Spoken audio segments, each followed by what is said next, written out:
Good day. I'm Theodore Roosevelt, 26th President of the United States. And here I want to introduce you to a special time with some special people. You know, where I'm at now, I kind of take a look at America, kind of watch over it since I left office, see how we Americans are getting along. And I'm not the only one. I'd like to introduce to you and to each other Americans who were special for their time, who did something above and beyond the call of ordinary citizenry, and as such should be remembered for who they were and what they did. And I'm talking about gathering, and they were grateful or nice enough to do so. Gentlemen, I've been wanting to put together for a long time and ask questions of myself and just kind of talk and share things. And that, of course, is His Excellency, General George Washington, our first president, Thomas Jefferson, a writer with no equal, perhaps except one, and that would be Mr. Abraham Lincoln. And they have agreed to join me today and just kind of visit with one another. So, gentlemen, if I may, General Washington, you know Mr. Jefferson, of course, and introduce you to Mr. Lincoln, Mr. Washington, Mr. Jefferson.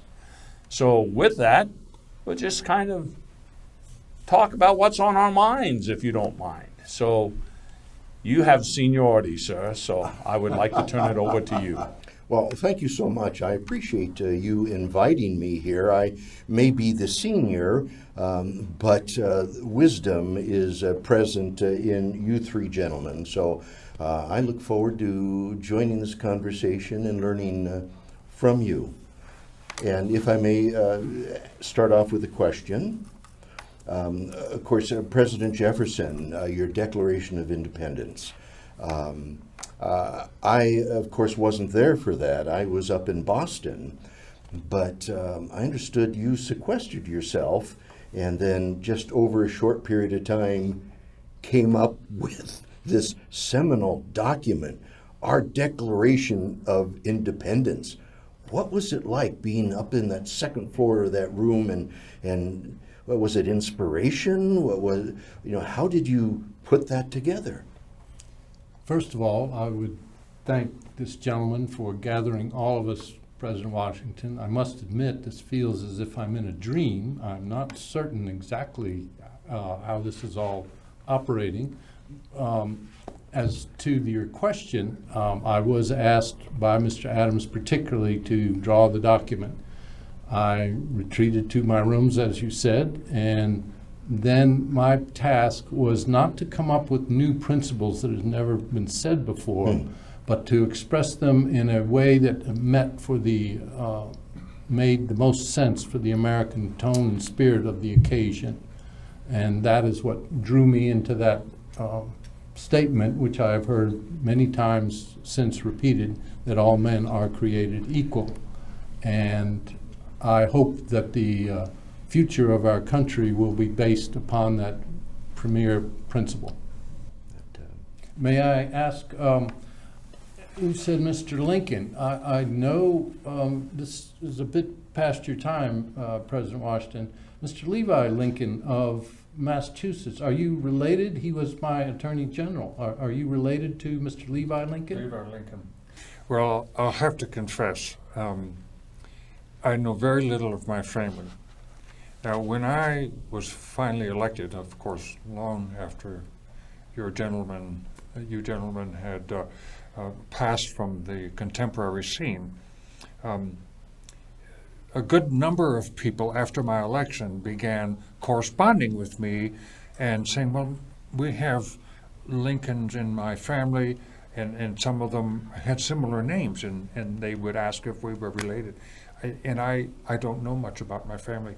I do know that my parents were born in Virginia, and that I had a grandparent born in Virginia as well, and then a great-grandparent that came from Pennsylvania.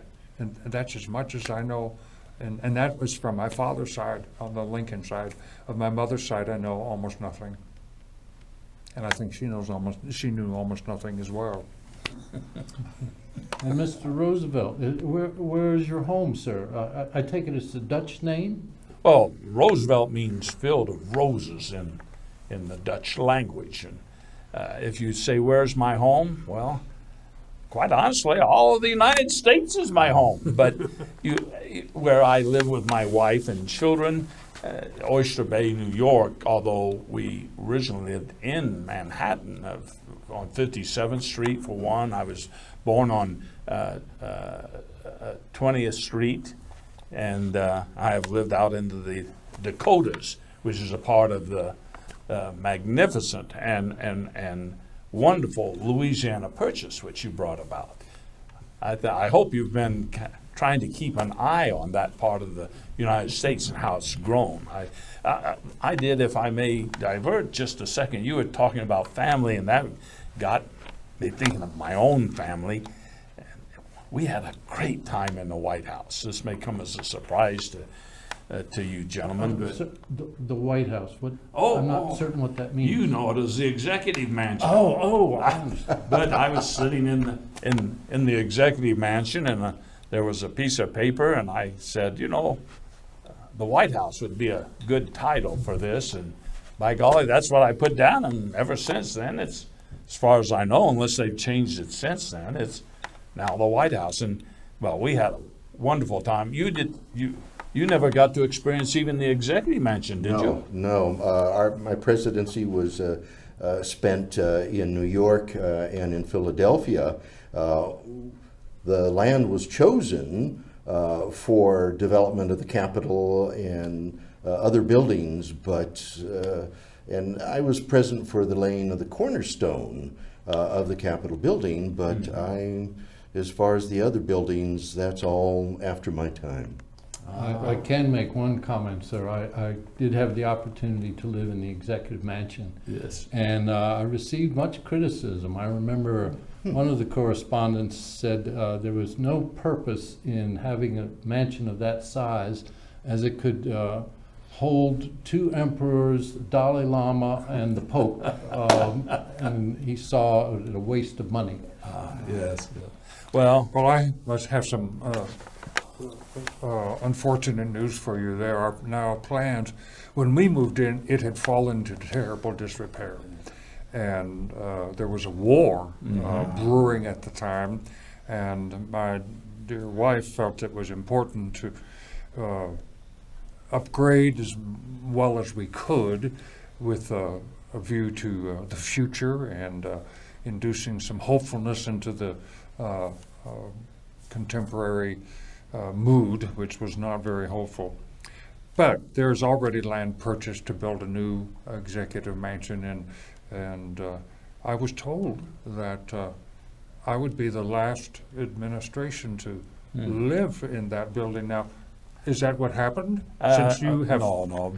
Typically, of American politicians is they promise on this hand while they're taking on this hand, and nothing quite gets done in the timely manner. In fact, when we moved in, Edith, Mrs. Roosevelt, and myself, she immediately began work on remodeling the White House, and it was far superior, if I may say, to don't what tell you Mrs. Lincoln.